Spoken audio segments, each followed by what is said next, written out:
అనిపించింది. ఇప్పటికి ఆహ్, వచ్చింది కానీ యాహ్! ఇప్పటికీ టాప్ కిందనే లెక్క. ఎంత 10 సీట్ల తేడాతో హ్మ్. అంతే. అంతే. హోరాహోరీగానే అవును. వస్తుంది కానీ సరే ఒక్క బట్ నిమిషం కేరళ వెళ్దాం. అక్కడ మా కరెస్పాండెంట్ కాసేపటి నుంచి వెయిట్ చేస్తున్నారు. కేరళకి సంబంధించిన పొలిటికల్ పిక్చర్ ఇస్తారు. Anyway it's very clear that LDF ఓటమి, యూడీఎఫ్ అధికారంలోకి రావడం అనేది స్పష్టం అయిపోయింది. బట్ అక్కడ సంబంధించిన పార్టీ వర్గాలు ఏమనుకుంటున్నాయి ఈ డీటెయిల్స్ రిత్విక్ అందిస్తారు. Ritvik out to you.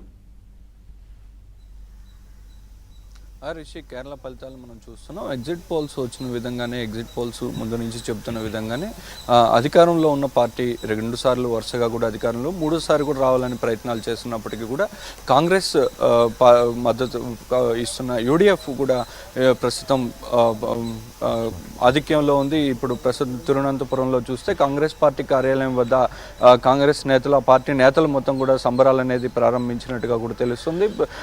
తొలి నుంచి కూడా చూస్తుంటే స్పష్టంగా కూడా మ్యాజిక్ ఫిగర్ ఏదైతే అది దాటి ఇప్పుడు వెళ్ళడంతో కూడా ఇటు పక్క సంబరాలు అనేది మొదలయ్యాయి. మొత్తం పినరయి విజయంతో పాటు కూడా 7 మంది మంత్రులు వెనకంజలో ఉన్నట్టుగా కూడా తెలుస్తుంది.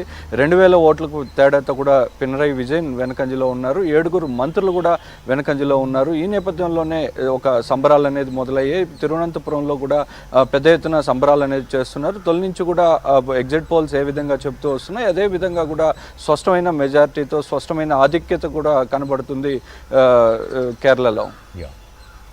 Yes Ritvik, thank you. So half way mark వరకు ఎలా అయితే రీచ్ అవ్వగలిగింది ఎల్డీఎఫ్, అంటే యూడీఎఫ్ 91 స్థానాలు, ఎల్డీఎఫ్ 45 వరకు.